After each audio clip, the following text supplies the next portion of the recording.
Let's talk about Vatican City. It's this place of incredible spiritual power, but it's also a place of secrets and, let's be honest, some major scandals. For 2,000 years, it has been right at the center of everything. But what's really going on beneath all that gold and sacred art? Well, there's a whole hidden history there, and that's exactly what we're going to dive into.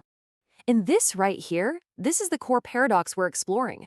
On one side, you've got the smallest country in the world, just 110 acres. You could literally walk across it in a few minutes. But on the other side, it holds influence over more than 1.3 times billion people around the globe.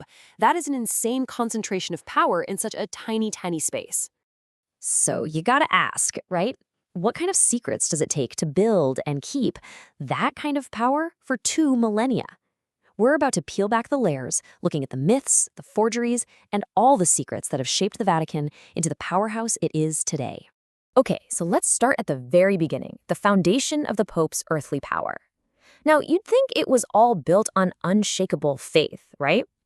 Well, as it turns out, the bedrock of this empire wasn't exactly carved from stone. It was built on something much easier to shape: stories and documents. So, the whole authority of the Vatican kicks off with the claim that St. Peter was the first ever bishop of Rome. But here's the thing. A lot of historians now argue that this is more of a medieval legend than a hard historical fact.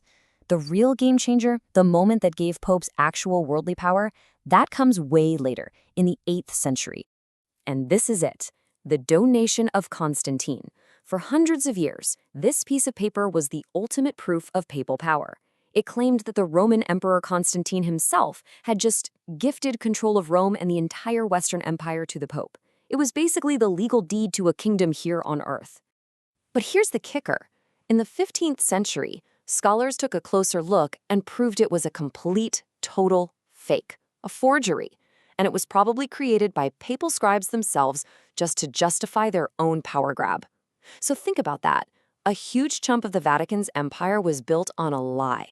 So once you've got that kind of power, holding onto it can get, well, messy. The chase for more wealth and more influence led to some of the Vatican's absolute darkest chapters, a time when the line between a holy father and a crime boss got terrifyingly blurry. And nothing, I mean nothing, shows this better than the Borgia family. Just look at this playbook. Under Pope Alexander VI, the Vatican was basically run like a mob family. We're talking poison to get rid of rivals, bribery to secure the papacy itself, and using family ties to lock down control. Their methods were so ruthless, they actually inspired Machiavelli to write his famous book on power, The Prince.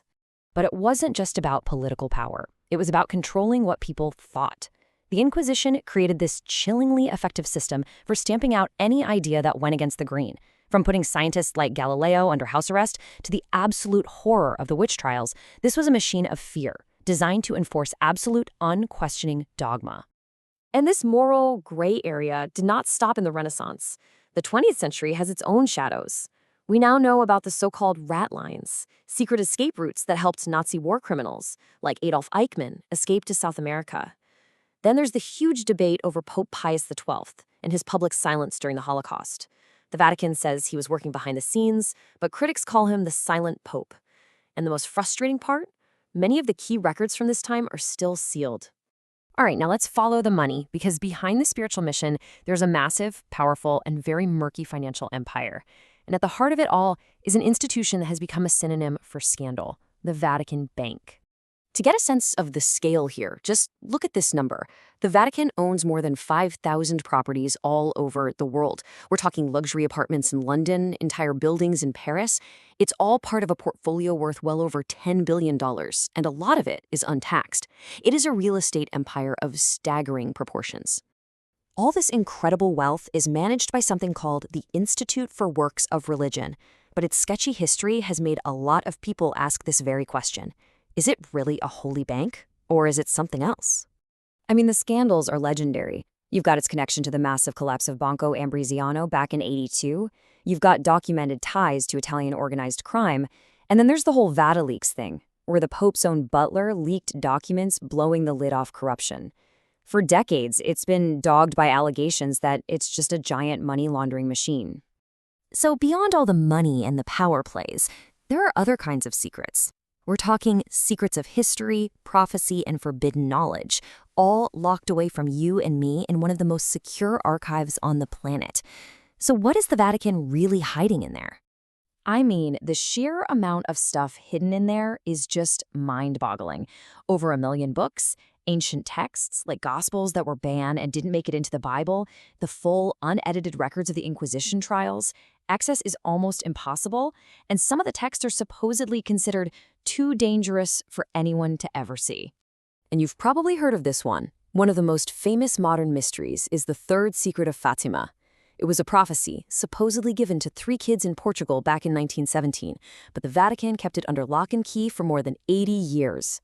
So when the Vatican finally revealed the secret in 2000, this was their official story. It was a vision about the assassination attempt on Pope John Paul II. But a lot of people felt cheated. The conspiracy theory that just won't die is that the real secret was something way more terrifying, a warning about nuclear war, or maybe deep corruption inside the church itself, and that the Vatican is still hiding the whole truth. And the weird stuff doesn't stop there. You've got the old prophecy of popes, which some people believe means we're living under the very last pope before the end of the world. The Vatican also has its own high-tech observatory that officially studies astrobiology, and that has led to all these rumors, even from insiders, that the church knows something about extraterrestrial life. So, after all this history, the forgeries, the corruption, the secrets, where does that leave the Vatican today? This 2,000-year-old institution is facing some really tough challenges, and people are starting to ask if it can even survive in the 21st century. This chart kind of breaks it down. First, its influence is shrinking in a world that's becoming less religious. Second, it's still dealing with the fallout from nonstop financial and abuse scandals. And finally, there's this weird internal division, sparked when Pope Benedict resigned, and we suddenly had 2 popes, fueling all kinds of rumors about a shadow papacy. And all of that leaves us with this one final question. After 2,000 years of faith and forgery, charity and crime, what is the Vatican's true legacy? Is it really a beacon of truth for all humanity? Or is it simply the world's oldest and most successful secret society? The real answer? Well, that might be one secret they never tell.